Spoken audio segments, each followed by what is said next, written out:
Hey, welcome to the show. I'm Patrick, the host, and I'm here with currently Jordan Ensslin. We're waiting on Wes Distefano to join us here in a little bit, but I want to thank you for joining me here today to do a year-in review of all things Pro 632 in this crazy year of racing that we call 2020. But before we get there, I want to say thank you to our sponsor for the show, Shameless Racing. Thank you for your support in making this happen. The reason I started this Race 632 page was to bring awareness to the class in hopes to bring in more competitors and potential sponsors. And I think we're starting to get somewhere with that in the first part of it, as I see more and more requests to join the Race 632 group each day, and people asking about the best combination for the class and asking about heads, transmissions, rules, what's going to make it a competitive class for them to be able to get to.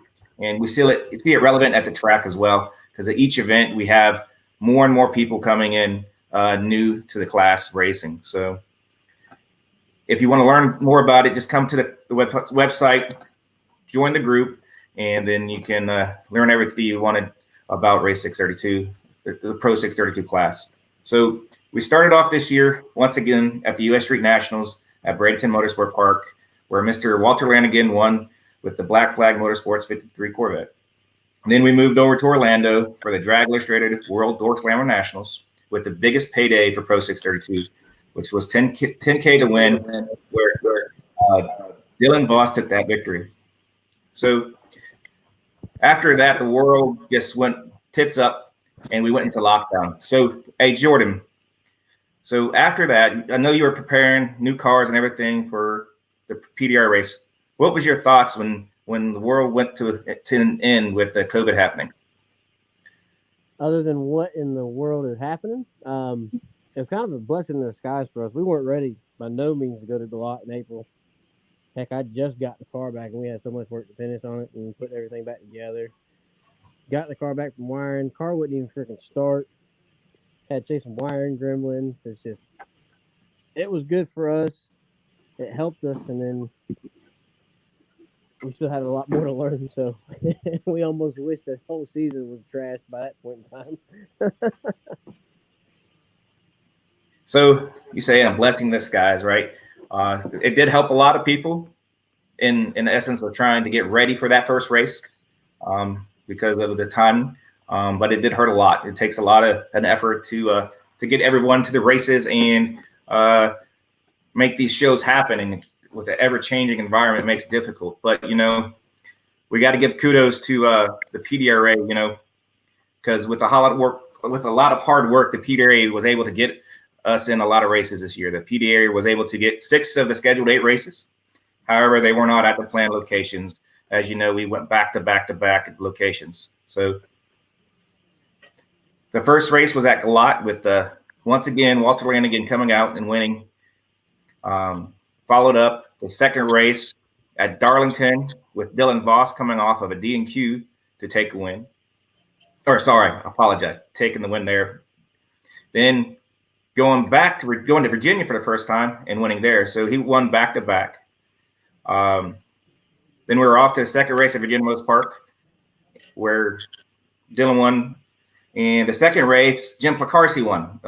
He goes out there with this small block Camaro and busts the world record of 4.12 second run. Jordan, what do you think about that run? Where Jim just comes out and says, "Hey, I'm here." The run itself was stellar. We all knew somebody was going to build one of them bad to the bone small blocks, come out and show us all what the potential of the combination was, and just took the right person with the right backing to come out and do it. Now it's just up to the rules committee to kind of adjust and bring back the parity, because what else are we going to do? Everybody, especially on the limited stuff, we're limited to a single system 36 jets. There ain't no way one of them can run 12. And it wasn't like he was leaning on it real hard by the looks of it. Wasn't blowing it up, so he's got a little bit more smoke. I think he can go in the O's if they didn't adjust on the fly. This year will be pretty interesting with a small block combination and the single system cars, because Holdorf just went a 15 at Braden on some pretty tight prep. So on a slick prep, it should loosen up a couple numbers and it'd be right there in the ball game. If we can all step up and get together, it's gonna be one bad class. Oh yeah, it's picking up every race. Every race, money's picking up numbers. So the PDRA went back to Galat, where Mr. Wes Distefano finally picked up his first victory in the PDRA after a stellar season last year and running up every single race up until that point. So he picked up his first race in Galat, race win, which is outstanding. Then the final race was at Virginia, a race of rain, I guess, would you call it? How long the race took? A week to finally get called off. The final races, everyone, all the classes were racing for championships. So it was a challenge for the PDRA to say, hey, we got to keep this up so we can finish the championships. Lucky for us, or I should say, lucky for the Pro632 class, the championship was decided after the second round, where Wes Distefano was lucky to get around Jim Perkins for the win and solidify the championship. But however, the race ringed out, so they called it, and they decided to race for the trophy at the World Street Nationals. Luckily for Chris Hordoff, that's his, I would say, his home track. He does down there a lot testing, and when he came there, he was ready to win. As he went out there, set number one qualifier position, took the win or the trophy home for the Virginia race. So adding a win for him for the PDRA. Then he took the win for the race. The last race for the year was the Pro632 class, was the Snowbirds at Bradenton. To me, one of the best races of so far of the year, where the newcomer to the class, Daryl Stewart, won over an extremely fast Chris Holdorf, as you mentioned, running a 15 on a very, very tight radio prep racetrack. So all in all, it was an extremely good year for PDRA, even though we only got 6 races, raced a lot at Virginia, Galat, and our local places here. So can't thank PDRA enough for what they did. They made a season out of nothing, and I know it was a struggle based on money, based on sponsors, and based on turnouts. They did the best they could and snuck us in where they could, and I can't be more grateful for them. And I'm sorry I couldn't make it to the last race. We just didn't have our stuff together. It wasn't ready, and I couldn't see spending the money to travel all the way up to Virginia and not be able to compete. It's just not pocketbook friendly when you do it that way. No, so that's a good lead in. So Jordan, so with the new car comes new challenges. You know, you're finally able to get it figured out towards the end of it. End of the year, making some solid, steady 25 runs, 26s back to back when we were there at the Snowbirds. So all in all, what was your favorite moment in 2020, racing wise? Shoot, I can't even tell you I got a favorite moment. We struggled so hard. I think we struggled more in 2020 than we did in 2019. And I had a car down 200 horsepower, it's always fun. I guess I could say my favorite moments are racing with my family. So no matter where I go, no matter the outcome, we always have fun because we're doing it together and we're doing what we love side by side, making the best of our abilities. So, what are you doing, Wes? Hey, how you doing, Jordan? Oh, living the dream, baby. Looks like it. Get this camera sorted. It ain't snowing down here. It's not snowing here either. It's cold. Oh, yeah, it ain't cold. It's about 75 down here.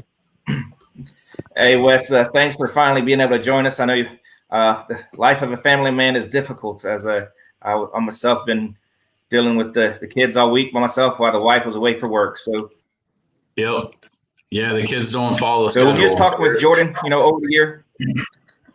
No, they have their schedule. We got to follow theirs.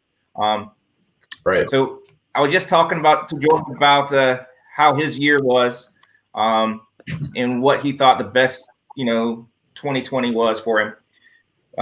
That's when he jumped in. So, Wes, you won the PDRA Pro632 Championship, the Midland, Michigan Championship, track championship. So it has to be a stellar year for you, right? So, I mean, all in all, you've had a picture perfect race year, minus the last few races where it's been a little difficult since Virginia teams. But all in all, pretty stellar year.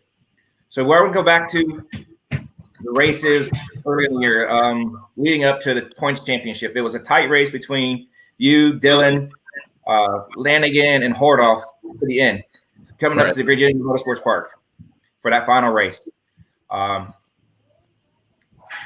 Round two, you had Jim Perskins. Car's stellar out the hot all the time, right? So going up to that final race, the seal deal for the championship. What were your thoughts about that, sir? We were getting luck on our side because we didn't have second gear. So those last two races we ran in eliminations, we ran first, and we thought we had a shifter problem. And the first round versus Sam Friel's, we put a GoPro in the car because we thought the car wasn't shifting, and I was ready to shift it, and they saw it was shifting. It just was neutral. So we were doing half track neutral drops, and that's how I ended up clinching the championship. So I'm gonna tell you that's impressive to do that, especially with the caliber cars we had at every single race leading up that. So of course we had challenges, right? And I was talking to Jordan a second ago about the challenges of every single race we had, right, with this COVID situation. So, and we're giving kudos to PDRA for giving us a place to race. Leaving the World Street National or the World Door Slammer Nationals and heading into the PDRA season, what was your thoughts? Did you think we're going to be able to make it for racing this year, or do you think it was going to be a wash? I had no idea. I was along for the ride like everybody else. Nobody had a clue. I was more worried about the safety of my family and my coworkers. I managed people at work, and I had to worry about them and their concerns. So, racing had taken a back seat at that point. But we were looking forward to it. We knew as soon as there was an opportunity to race, we would be there. Yeah, I mean, everyone was looking for that opportunity to race. It was key because we have to get out of that confinement. Like for myself right now, I'm back in Germany, and we are in 100% lockdown mode, getting ready for Christmas. So we're locked down up until before Christmas Day. Then we're going to be able to travel. We'll see some family. So it's important, that the family thing, but you have to be able to get out of the cabin fever mode and get there. And I'm glad the PDRA was able to find ways to work with the governments to get the racing in this year. It was a challenge. So. Yeah, they exceeded my expectations. I didn't know if we were going to get any races. And then as the season went on, it was kind of event by event. And it was nice that they have access to Virginia Motorsports Park. It's a wonderful track facility, and they were able to utilize that to get, I think we did 4 races there. So had it not been for that, I'm sure it would have been a much shorter season. Yeah, it would have been short and disappointing for all the fans, the sponsors, and the racers themselves, because we all want to be out there racing. It's just what we do. So I had already asked this question to Jordan. So, Wes, you won the championship, which is an amazing accomplishment with the caliber of teams we got out there fighting for each race. So outside of the championship win, what was your favorite moment of 2020? It had to be the win I got in Gillette, my only win in the PDRA this year. So I didn't expect to win. Voss had run some good numbers that night. I think he ran a 15 and was running some mid to high teens. And I didn't think our car had that in it. So we went out there. I think we were on a 20 or a 21, and I got him on hole shot. And, the round before that, I got very lucky because Mr. Jordan was cutting some great lights. He went a little bit red against me. Otherwise, he would have had my butt. So, man. Yeah, I appreciate it. You're welcome. But I mean, it all played into it. If we look back to the 2019 season, we had some luck go against us, and if that hadn't happened, we had a good chance to win that year. This year, we got out there and we had some luck go our way. And I look at luck as statistics and probability. The more you get out there, more probable it is you're going to have some good luck if you get out there and try hard. So we had some luck go our way, and sometimes that's what it takes to pull through. Yeah, it's luck of the draw, chance, whatever you want to call it. But if you're not out there doing it daily, in and out, you're not going to have that much luck, right? I mean, right. Law of averages. Yeah. So we talk about law of averages with regards to wins this year. How many races did you have this year in regards to the PDRA, all of our southern races down here that we had, plus your Midland races? How many races did you go to this year? So 11. I did 3 at Milan, 6 with the PDRA, and then the 2 in Florida. Oh, sorry, 12, counting the door slammers in Orlando in March. That was our first race. Okay. So you had a very productive year with the 2020 situation as well. Yeah, we just got out there. As everybody said, consistency was key. We just focused on our program. We maintained our car pretty well there till the end. It started fighting us back, but throughout the beginning and middle part of the year, it was very consistent. I was pretty consistent. I wouldn't say stellar, but consistent as a driver. And we just went out there and went rounds. And there were a couple times we were able to qualify number 1. And and then Jimmy Pelcarski, when he came out, he really shook things up, and everybody really started scratching their heads, trying to lean on it, getting more out of their cars. And for me, that was a big turning point in the season, because you saw everybody go to work. Nobody wanted to get beat like that. Yeah, getting a goose egg on the head when a guy goes out there and runs a 12 and you can run 30s, it's kind of hard to compete at that level. So everybody went back to the drawing board. You saw it at the end of the year. Chris Hordoff and the Pirate team there, they run 15 there. So they're saying, hey, we can do it. So they push in the systems as hard as it can. So Jordan, what race this year do you think was the best altogether race? Not necessarily a race that you did the best at, but what you think was the best race? Showing all together, it's always a toss-up between the Street Nationals and the Snowbirds. Have the most cars, and normally it's the most competitive field at both of them races, no matter what year it has been. I think Orlando World Street Nationals, either 16 or 17, still holds the fastest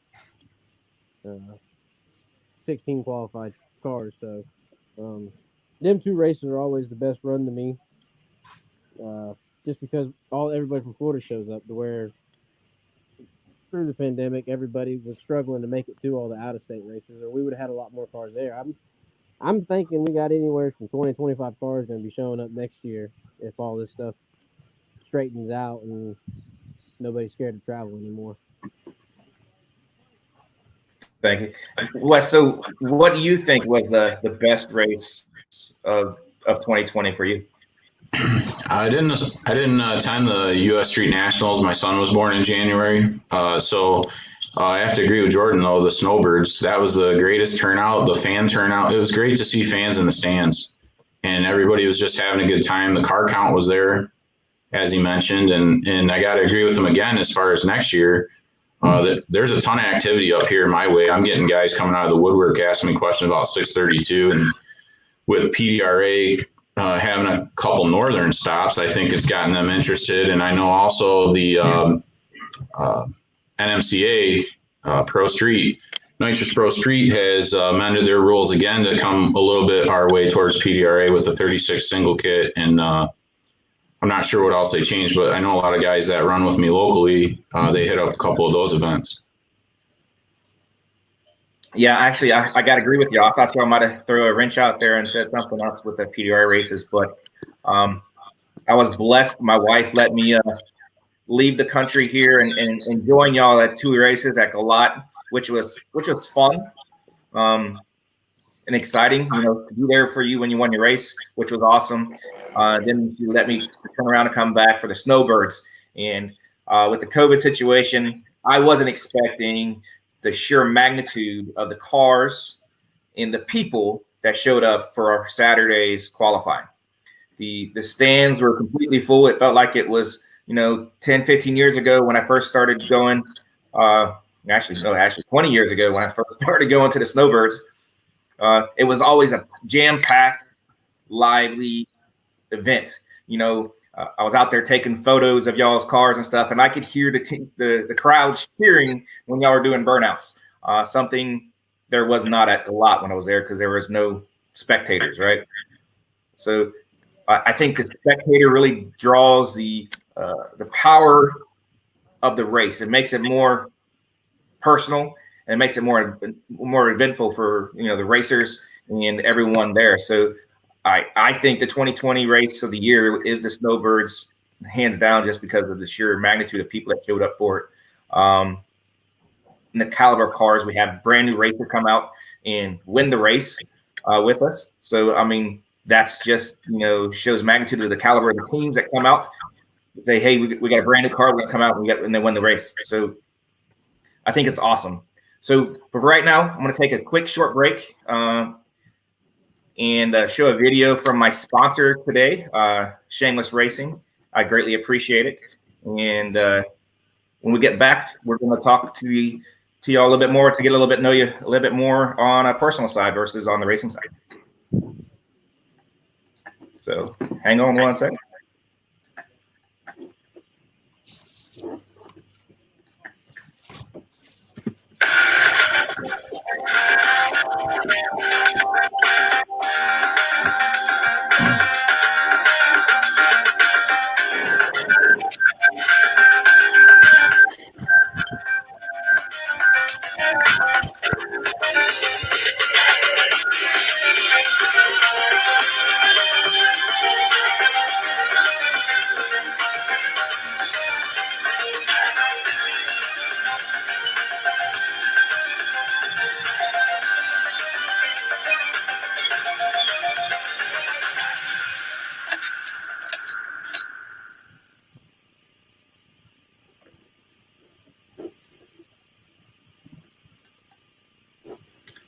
So let me stop that real quick.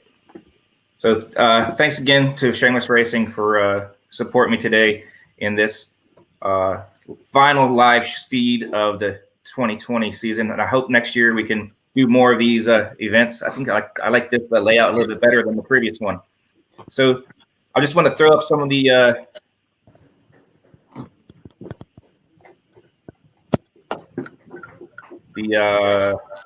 chat close up here real quick. So Jim Pelcarski had the best run of 2020 on Drag Illustrated, which is amazing. Just showcasing the Pro632 cars more and more each day, which I think is awesome. He says he's got 3 or 4 more guys coming to the class. Hey, Jim, are those small block cars, natural cars, or what are we working with, Jim?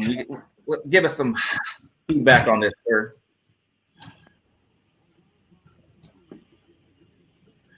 I'm going to guess that it's going to be big black cars.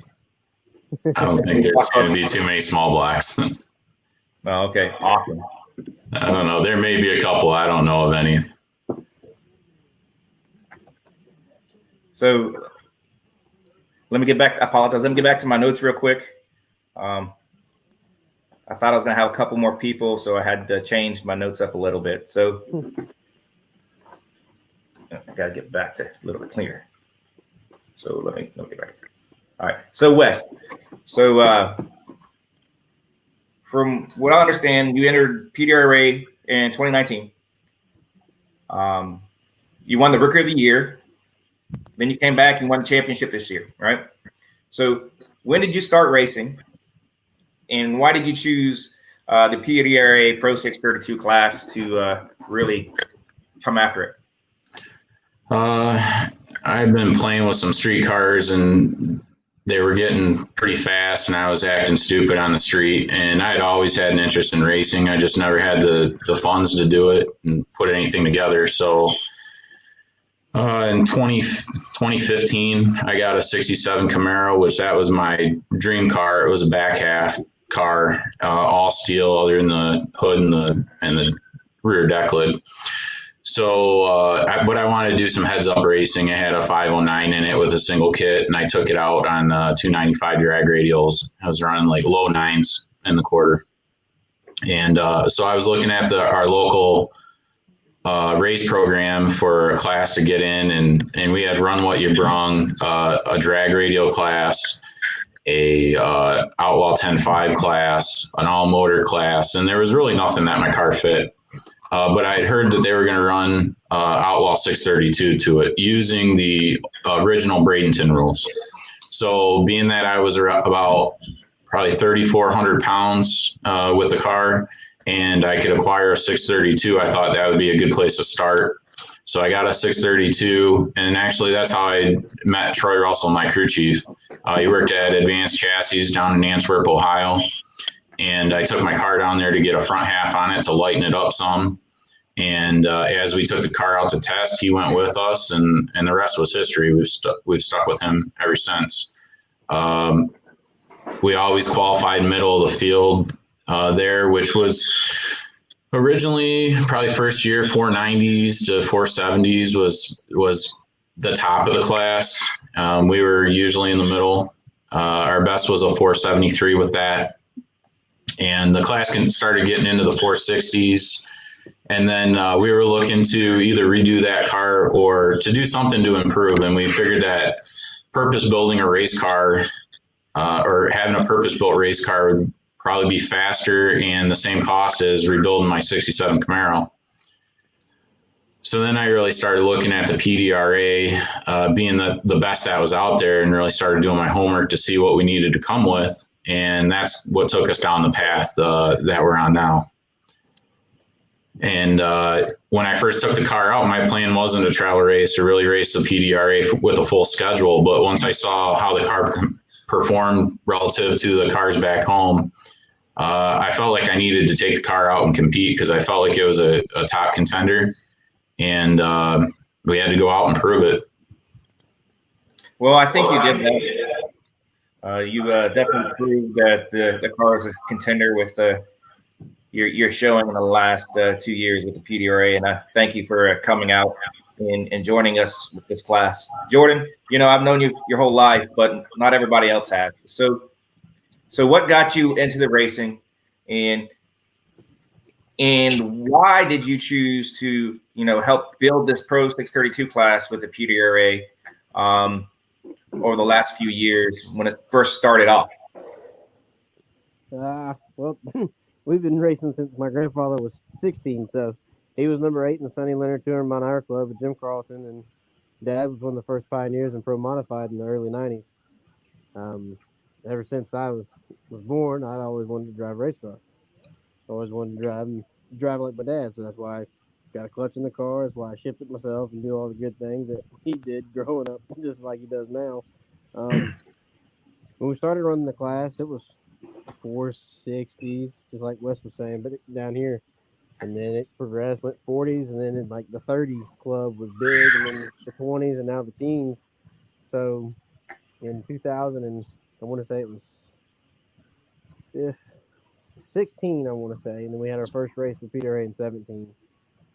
Ken Kershaw and I went up in the PRI in Indy, got a sponsor deal together, and then approached Bob Harris, was like, hey, why don't you add us on for X amount of races, and we're bringing money to the table. Well, how much money?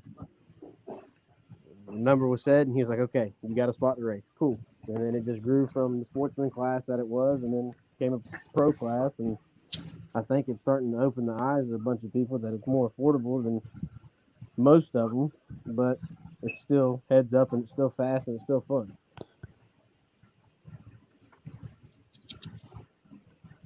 So, yeah, it is a semi-affordable if you got a good group of people that can work together and get the racetrack down there. But as like you said, if any heads-up class, it gets out of proportion quickly, especially if you're trying to run a 12 on a small block. Wes, so how would you think your team would describe you? Oh, that's a good question. I'm not sure. I would hope they'd say I'm a good leader. I try and stay pretty level-headed. I don't get too excited. That's a good question. I really haven't thought about how they might describe me. I might have to ask them. Hey, Troy, if you're on, describe Wes in your own view. Jordan, how do you think your family describes you? Because it's a family affair with the Ensslin racing, and of course, it's all fairly fair with pretty much all the racing across us. But how would your team describe you? I have no quit, and the will to win is real great. It don't matter. I show up a tenth behind, and I know I can do my job on the starting line. So they all expect that out of me, just like I expected out of myself. Sometimes they get caught pushing too hard, and anymore, I think my team, my family would tell me that I've grown up a lot in the past 2 years. So I don't carry it on my shoulders as hard and poke out my lip as bad as I used to, say I went red or I lost or did something wrong. So they just know I strive to be the best possible, and that's all I want. Only because the family name has been great for so long, you got to carry on the tradition. So. All right, it's a challenge, right? So to describe yourself and see how somebody else describes you. So, Wes, what motivates you day in, day out to get in here and to get to the races? Is it the win? Is it the thrill? What is it? It's the competition and the challenge. Sometimes, even though every race is a challenge, you're always looking for something else. When things are going too good, not that they do that often, but you start to look elsewhere for challenges. So you're always thinking about what's next and what the next challenge may be. But that's I think I talked to you at last race. Even if I got a win, instantly I'm already thinking about what's next. And like Jordan was mentioning about not being hard on himself, I think that's one of the most challenging things for me, is to figure out, when you're so focused and intense on winning and performing well, when you sit back and look at the goal is to win, and if you're not able to accomplish that, how do you look back and say you still enjoyed yourself? And I kind of enjoy myself when we got to work on the engine in between rounds or change the transmission, or when we're thrashing. That's honestly when I'm having the most fun, when I look back and reflect on it. The wins are great, but it's really the struggle and the challenge and the process that keeps you coming back for more. Yeah, if it was easy, it'd be boring, right? Right. Jordan, what motivates you to get up at 5 o'clock every morning and go to the races? Never mind, you don't get up at 5. It's like 7 or 8 or 9. That's to go to work on my daily job. But if there's race car work to do, I'm up at 4 o'clock sometimes working on it before I go to my actual job. Just to add to what Wes says, I mean, we all enjoy ourselves working on it. If we didn't, we wouldn't be doing it. The winning just puts the icing on the cake, and it's that relief at the end of the night where you're like, I'm the last one standing, and this trophy's going home with me. The ride, to me, is one of the best things. Like when we were talking about Braden and all the people that were there. So you come around the corner and you're in the water box, and you see all these people, and you're like, this is awesome. But then as soon as you dump the clutch, start your burnout, everything goes blank from wall to center line. You're focused on what you got to do, and the adrenaline from it is unreal, like nothing I've ever experienced. I've played in state semifinal games for high school football. I've played in the biggest rivalry games in the state of Florida, and nothing compares to driving one of these monsters at any given point in time. So that brings me to that next one, Jordan, is what you do for fun outside of the racing arena. I know you used to play football, but is there anything going on outside of racing at the moment? Just shoot. I work on this thing. for fun outside of racing. That's the extent of my fun is working on the race car. We'll go out and hang out with a couple of my friends. They come over last night. We watched the ACC and SEC championship games on the side of the trailer with the projector. But other than that, I mean, I eat, breathe, sleep, dream, shower, shave, and brush my teeth for drag racing. So that's what Jordan's just a drag racer through and through. Wes, what do you do outside of racing and work? Work occupies a big part of my time. I'm a leader there and a manager, and so when things aren't going right, I'm putting in extra hours to put the projects over the finish line. Outside of that, my family, within the past 3 or 4 years, my family's expanded with my children, so that's a big part of it. And I try and take any free time I have and enjoy it with them.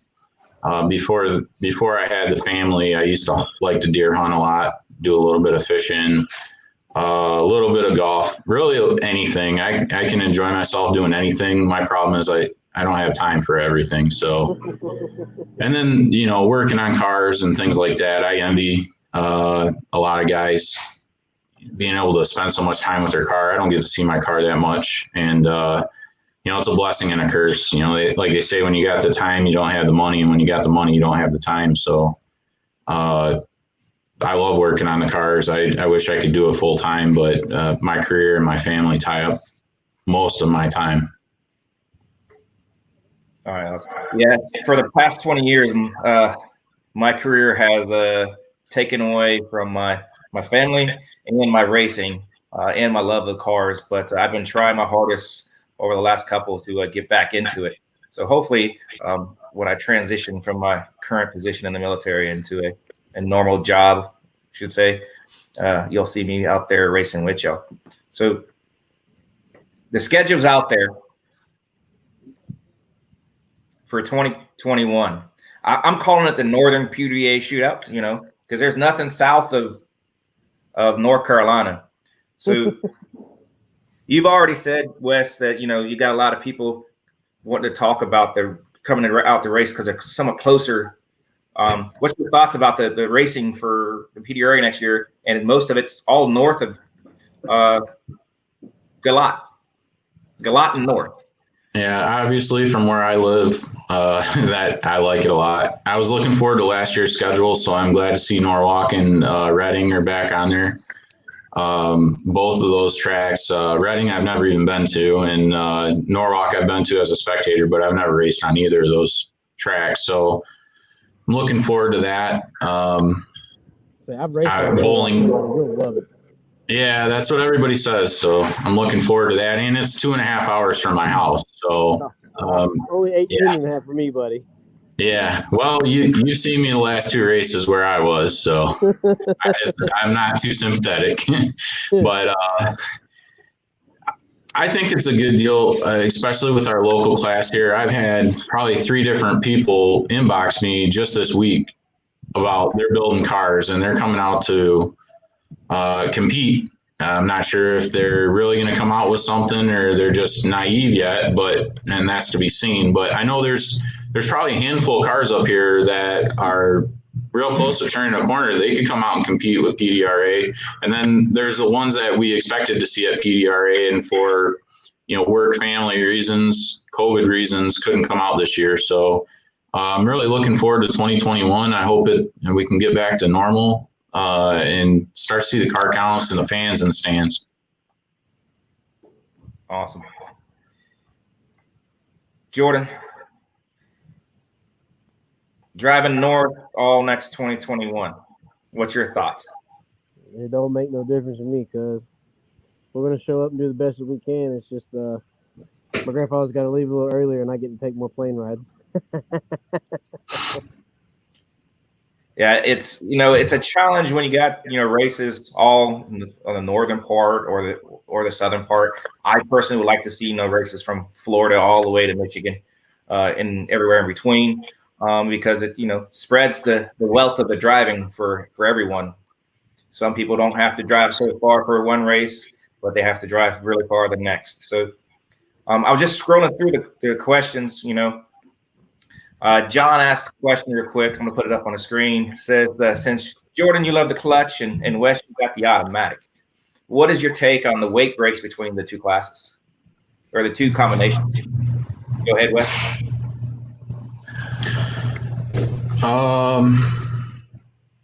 I think there's decent parity right now. We use a lockup converter, and when you look at what Chris Holdorf is doing, and I've thought it from the beginning, and even more so with the 2020 rules, that we could drop 125 pounds by ditching the lockup. So there's definitely some opportunity there. As far as the clutch, I understand there's a challenge of the driver if they're rolling the gears themselves, hitting their shifts. I honestly, like I said before, I enjoy the challenge. I wouldn't mind getting behind a clutch and just doing it, just because I think it'd be challenging and fun. But our car came with an automatic. We tried to keep it as close to that as possible, and that's why it is the way it was. If it would have came with a clutch, there might have been a clutch in it.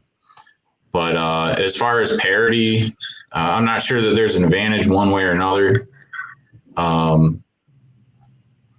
From a maintenance standpoint, and me not being a clutch guy, it seems like it's a lot more work to run a clutch. But I wouldn't mind seeing it all the same. When people talk about it, I like less rules. If they said it was one nitrous combination, one transmission combination, I think you'd see the tightest racing that could be. But it's a nice class as far as it can be a stepping stone. If somebody's looking to go pro stock racing, they can run an NA car and go that direction with clutch. So somebody's looking to go pro mod racing, they can run an automatic, or now they got to put the something in there, and we'll see what they do with NHRA if we see a lot of paddle shifters, or I don't know. I'm interested to see how that's going to turn out. Yeah, it's going to be interesting with the new rules. That's what I was going to get to here in a second. Jordan, you're a clutch guy, so I mean, always have been, always will be, I think. What's your thoughts? To me, there's no difference between the automatic and the clutch other than the lockup. And that's my own personal opinion, because ours will lock up within 1%, and any converter you can buy now will lock up in 1%. So why they get a weight break for that combination kind of baffles me. But I mean, it is what it is. The rules are set. We're not going to cry about them. We're just going to go out there and do our best to get better and go faster. So I had talked to Tyler and messaging back and forth about the rules for next year, because we need to get them out if there's changes, no changes, or what it is, so that the teams can be ready for the first race of the year, which is coming up, because all of our races down here, they all run the PDRA rule book. So right, to get them the rules as soon as possible. He said they were supposed to be out either Friday or Saturday, but I didn't see them published anywhere. And unless somebody has it, I'd greatly appreciate it. I haven't seen it. So hopefully they'll be out here soon. But you brought up that subject, Wes, of the PDRA or the NHRA shifting situation. What are your thoughts? Do you think it's a good rule to say, hey, you need to shift your car, or what? Well, I think it shakes things up. So a lot of these classes, if you carry the same rules over and over, people get comfortable. People run the same program. You tend to see the same guys in the same positions. So I think it'll mix it up. It'll be interesting to see what different teams come out with, and there'll probably be some innovation, because racers always look for gray areas. And who knows, there could be, however the rules are stated, like I said, if you start to see paddle shifters or something along those lines where the driver's still activating it, but whether it's pneumatic, electric, or what have you, or who knows, maybe everybody will find that, they're in there rolling gears. I'm not sure. But I'm interested to see it. I think it'll mix it up. Jordan? I've always liked driving a race car. You're supposed to be in control as much as the car itself will let you. So that's just how I was brought up and raised and taught how to drive. I've seen it in Pro Modified. I've been in the stands at Gainesville talking about, well, that's what an automatic shifter gets you, and it's a wadded up $200,000 race car. I've never seen the advantage to it. If you can't hit the shift point at 1.2 seconds, 1.5 seconds, or even 0.8 seconds, then you just need to get better at your job, because that's what we're in there to do, is do a job. I can't argue against the driver being in control of the shift points. I'm 100% for it. No. I personally think, sitting in the driver's seat, you should be able to have every control over the car. So just personal opinions, whether it's in the name of safety or giving the driver more responsibility in the car versus just holding on. I think it's a good step into challenging all the racers. So they have to be on their game as well, versus the electronics and the computers just doing the jobs for them. But Wes, you said if it had a clutch in there, you would do it. I got something for you. I got a red Camaro sitting in a trailer that needs an engine in it. So if you want to go play with the clutch, you can go ahead and put an engine in it, and you can come learn how to use that left leg really hard thing. Yeah. It's a challenge. Yeah. I've driven a lot of clutch cars, relatively quick street cars and stuff, and I've thrown some gears, but I've never done it in a race car. So I'm sure it's different in a way, but it's similar in a way. And I'm the kind of guy, I catch on quick. You don't have to tell me something twice, and I beat myself up over mistakes. So I think it'd be a challenge, and but it'd be exciting, and I think I'd be good at it. It's so easy a caveman can do it. They tell me. Yeah, well, even when you're driving a car, people ask you all the time, well, what do you think? And I tell people, if you're thinking, you already messed up. As a driver, you feel the car, you listen to the car. I tell Troy all the time, I can hear whether it's weather or track conditions. I can hear when my car's laying over, and I tell them, hey, we need to move the shift point up, or we need to do this. If it's not staying in gear long enough, I can feel that in the car. And I judge that by how many times in my head in a millisecond I'm saying shift, shift, shift. If it's one shift, it's maybe 50 RPMs. Two shifts, maybe it's 100. If I'm saying shift, shift, shift 3 times in my head before it goes in high gear, I know it's really falling over. I can feel it nosing over. So it's not like the instincts aren't there. It's just the mechanics of the car aren't set up that way. So there's a lot of times I'd like to grab that shifter and throw it when I want. With your car being automatic, that could be somewhat dangerous if you try to go over there and hit that into next gear, right? Because once you're going over there, it grabs gear forward. So I'm just asking the question. You trying to shift the automatic might cause more issues than it taking that longer time for it to shift, right? I don't think so. If we did it, if we just disabled the electronics and did it that way, it would be fine. Even with the electronics, there's a lag. So, we'll overshoot the RPM just because there's a lag in it. And so you got to account for all that. But I've had to do it because things weren't working correctly. I don't think it would be dangerous at all. It would be different. Okay. But if I was doing that, I think I'd rather just have a clutch. If I got to grab and throw some gears, just give me a clutch. We're going to turn you into a clutch guy here soon, Wes.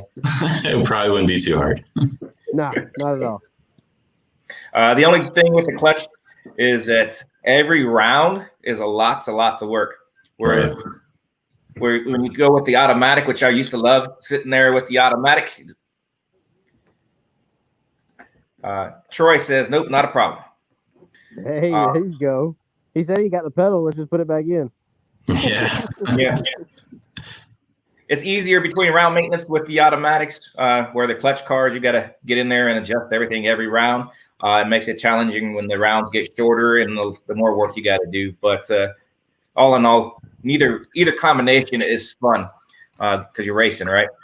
So we are 5 days away from Christmas, right? So underneath the Christmas tree, what's Santa going to bring you, or what you want Santa to bring, you should say? if there's anything out there, what it is that you want Santa to bring you, Wes. Oh, well, I wouldn't say I'm too materialistic, health of everybody in my family, my racing family, want everybody to do well. If I had to pick something materialistic, I don't know, maybe a Pro Nitrous car. Oh, wow. Pro Nitrous car. Big, baby. Yeah, I mean, if I got to pick something, what will I likely get if I had to guess? Maybe I'll get some slippers. I don't know. Jordan, what you want under the Christmas tree if Santa brings you anything? Shoot, I want to bring some more power, baby. I got to keep up with the pirate cars. Yeah, the pirate cars they're hauling ass, and I apologize. They're moving. They're moving really quick, and I think 2021 is going to be an extremely fast year. So we have the first race of 2021 coming up in just 32 days or something like that. U.S. Street Nationals, Bradenton Motorsport Park, the 29th to 31st of January. So that's going to be a fun race. If the COVID situation doesn't stop it. And yeah, I think it's going to be a great year. So the last thing, I got a question for everyone. So who wants to go in on the purchase of the Atlanta Speedway with me? I think we can make an amazing place. The NHRA put it up for sale. So anybody got some takers out there who want to pitch in, a couple $1 million, so we can go purchase this place and make it the best venue for drag racing ever. Does anybody know the asking price? All I saw, it was up for auction. It didn't say. Yeah, that's what I saw. Price. Usually when there isn't a price tag, it's if you don't have the money, don't ask. Yeah, exactly. So I think that's where we're going to end it today. This, I think, is the best so far of the year. Ended on a blast. Once again, I want to thank Shameless Racing for sponsoring the live feed today. I hope we can continue this and make it a more routine event throughout the year. I think Wes Buck says it the best. You got to promote yourself. If you don't promote yourself, no one's going to see you. That's what I'm trying to do is, promote the class to get more people checking it out and getting out there on the racetrack. And I think we're doing it. I think the ward is getting out there more and more every single day. And if we have 30, 40 cars at a race, I'm going to be really excited. It's going to be a challenge because if you're going to have to run those 20s and 30s to qualify for a 16-car field. So that's where we're going to end it. Once again, thank you, Wes, for joining us. Jordan, thanks for joining us. And we'll be back at this next year after the U.S. Street Nationals. And good luck and Merry Christmas and a Happy New Year. Merry Christmas, guys. Hope to see you. Yep, Merry Christmas. All right. Thanks, Patrick. Thanks, Jordan. See you later, all right, take care. Yep, bye.